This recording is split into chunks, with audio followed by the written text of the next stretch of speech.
Is the housing market on the brink? We're going to find out next in the numbers.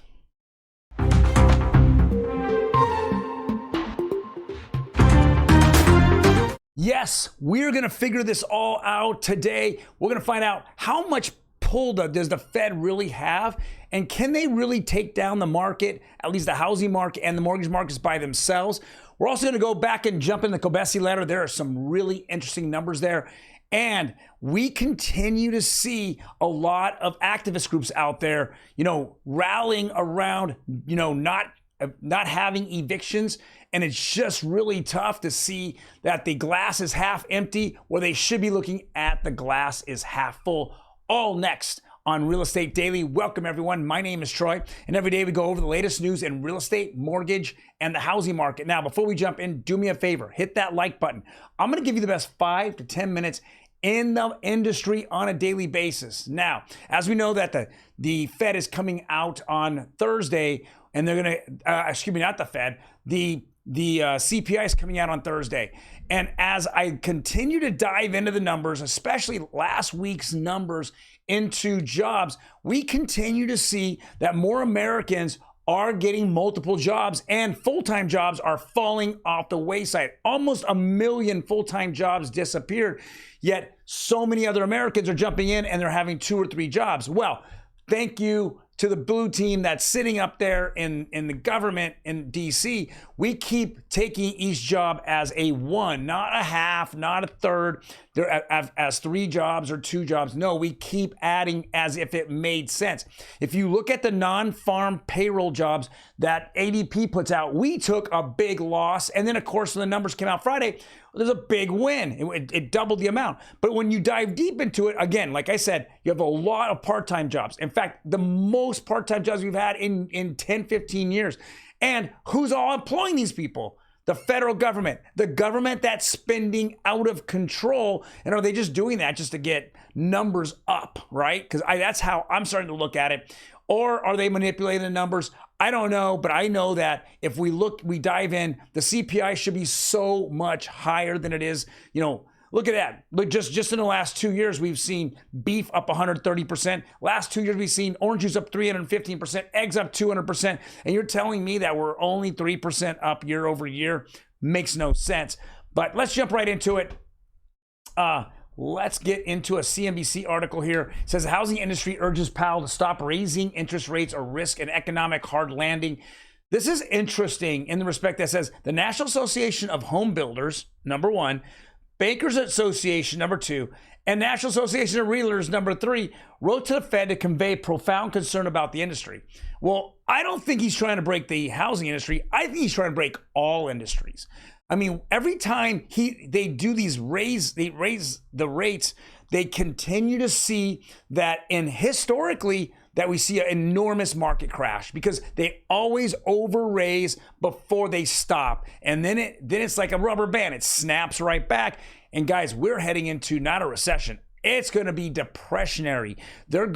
Banks are coming out and hurting. They have so much unrealized losses on their books, especially from commercial real estate. We haven't even discussed commercial real estate. And if those banks are holding that, or they've bought in bonds many years ago at 1%, and they can't sell them because today the bond market's at 4 or 5%, again, it makes no sense. There's a lot of debt hanging out there, and we are a debt-based society. So if we're not spending debt, we're going to hurt. And right now, I think we're hurting.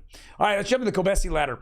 And again, give it a follow. This is on X. It says, here's a chart showing the inflation-adjusted real home prices per Rivitar Consulting. Home prices are up nearly 80% in the last 10 years alone. That's nationwide. Obviously, here in Southern California, we've gone up about 150 to 200% easily. It says, on an inflation-adjusted basis, home prices are currently 11% more expensive than they were in 2008. Now, again, these are nationwide numbers, and the housing market is always following the West Coast. So the entire market, whatever happens in the West Coast, happens first, and the rest of the United States, unless it's a pocket of specific areas, it happens later. But right now in the West Coast, we are holding strong on the residential side because there's just not enough housing for people. Now, I understand that is a government issue. That is also a public and private business issue. When we're looking at Lennar and some of these home builders, what are they doing? They're building for profit. Now, I'm a capitalist. Hey, that's what we need to do. We build for profit. But if the government's going to subsidize for all the crap across the world, hand money to billions of dollars, why aren't they subsidizing this market, the housing market? The homeless population in this state has tripled since that guy, the governor, has gotten in. He's done nothing. He only does social programs, or he does stimmy checks. That doesn't help. It's a Band-Aid. But you can't put a little, Band-Aid over a bridge and hope that the Band-Aid is going to hold the bridge up. It doesn't make any sense, and that's what we're heading towards. This state, and it's kind of funny, I've seen several different countries always refer to California as, we don't want to be like California. We don't want to be like Los Angeles or San Francisco. In France, someone just said that in France. A high-up official said, we don't want to be like Seattle or San Francisco, which are zombie cities, guys. They're walking around with the dead, the walking dead, and drugs and stuff. So I digress. Let's jump into the next one.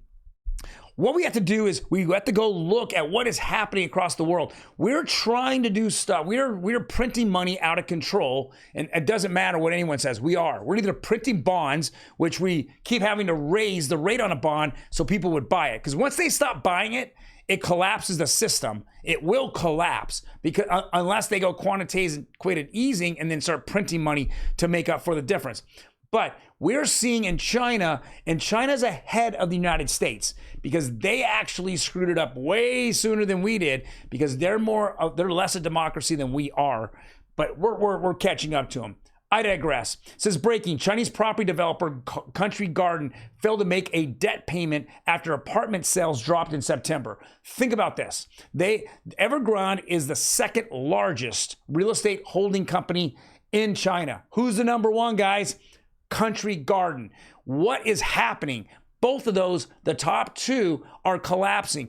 What is China doing? Well, the first thing he did was he lowered interest rates on virtually everybody's mortgages. That was the first thing. But they also turned around and they said, hey, we need to go ahead and we need to lower interest rates as a whole, as a country. Unlike the United States, we're sending hundreds of billions of dollars out for WAR, right? And yet we can't subsidize any housing out here because the populations that continue to come in can't find housing, and now they want to go protest because they can't get free housing. Why? Because we can't subsidize it. We have to subsidize killing people, but we can't subsidize our own selves and taking care of our population. And that's what's going to happen. I believe California will be the major cities in California, get out of them. That is, I hate to say it, get out. They're going to be a nightmare as we continue to see the deterioration of our society here. That's where all the hell is going to break loose, and it's going to be a very bad situation unless we get the population control. We get them in housing. Otherwise, that's going to be a nightmare. And we just see it right over here. What are you going to say to me? Hey, Troy, what should we do? Well, I think the first thing we should do is stop subsidizing, everything all over the world. We're not Mother Teresa. We're the devil. That's how people look at us. We're not Mother Teresa. We're not handing out in good faith or goodwill. Everything we do is for a purpose and reason, whether it be good, bad, or ugly. Number two, okay, we need to go subsidize housing here. There's plenty of areas to build them up. Hire Lennar, KB Homes, and start just building houses. And if you want to build, high rises or multifamily, and you want to start housing people and getting their dignity back, get them back on track. Don't keep them angry. That's all this state wants to do, is keep them angry. Keep it going. What? For rioting? For what? Civil unrest? That's exactly what we're looking at right here as we continue to take money, print it out of thin air, and then give it for other things that are all over the world. Guys, this is what China's figuring out right now. They now have an enormous housing crisis, okay? They were selling houses that weren't even built and making people make payments on houses not even built. We weren't that stupid. No one out here in the United States is going to actually do that. But worst case scenario is that we need to go subsidize housing right now. I have been pounding this point now for the past 3 years. Ever since the beer flu, I've been pounding this. We need to stop the unnecessary spending. It's taking us down the worst road of all time. And you know what? The United States is in the worst shape of all time right now. There's no question about it. All right. So again, CNBC has made a big deal. Look at this. Sales fall 81%. Companies expects to default. Again, why? And what's funny about all these things, they're defaulting in the United States. Why? Because we have corrupt politicians in the past that have allowed them to come in, take US dollars off our stock market and not go under the same regulations and then go public. This is exactly what happened to Evergrande. Why is Evergrande filing bankruptcy in the United States? Why aren't they filing bankruptcy in China? They're not building here. Come on, this is ridiculous. This is what happens when you have corruption everywhere. All right, this is what really pains me right here, guys. Is California beer flu era rent relief program running out of money? Why are we still giving money to people? Okay, what's the idea of giving them money? It's to make them stay poor. Period. You train somebody to accept the living conditions that you're in, and you keep beating them down. What happens? They then becomes a norm to them, and they are out there. Come on, no more evictions. Are you kidding me? Come on, give them dignity and pride. Okay, get them a job, get them working, get them paying. There's Section 8 out there, right? Section 8. You could still apply for that. Okay, get a job, get part of your housing payment paid. Save some money, put it away. Look at the bigger picture, okay? The wealthy are going to be the homeowners. They're not the bad people. The bad people are the ones that are sitting in Sacramento keeping you poor. It's the people that you're voting in and as the mayors of San Francisco, Los Angeles, and now it's starting to turn into Sacramento, okay? Seattle, same thing, right? No, give them dignity, give them pride, give them something to work for. Don't keep beating them down and then they start protesting and become angry. That's not how you change society. That's only how you want to tear it down. And then you make the have and have-nots greater and greater. And so the have-nots then get angry at the haves. And they shouldn't be, they're angry at the wrong people.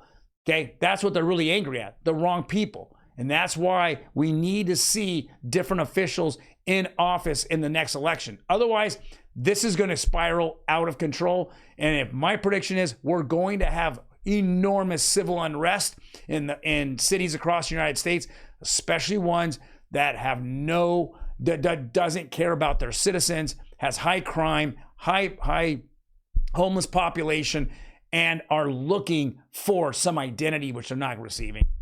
All right, guys. Rates did not go up or down yesterday. Why? Yeah, it was a holiday. It was Columbus Day and Indigenous Person Day, whatever you want to call it. I don't understand. I didn't think in the past that was a bank holiday, but it looks like it was a bank holiday. So didn't see a whole lot of rate change.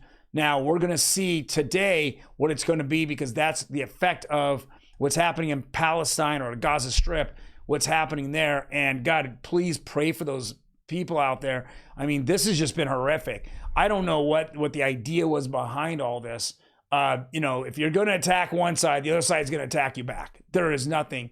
And then you start dividing the world up. And again, funds are being thrown around.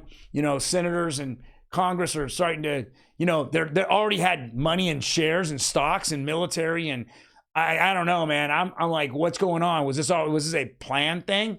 Did the elites already know about it? I don't know. Sounds like it, though, because a lot of congressmen have been caught just in the last couple of weeks investing into the stock market, and especially in military stocks, which doesn't make any sense, especially when now we're going to throw money at it to help the world out. So whatever that is, that's here to say. I don't want to stay out of it.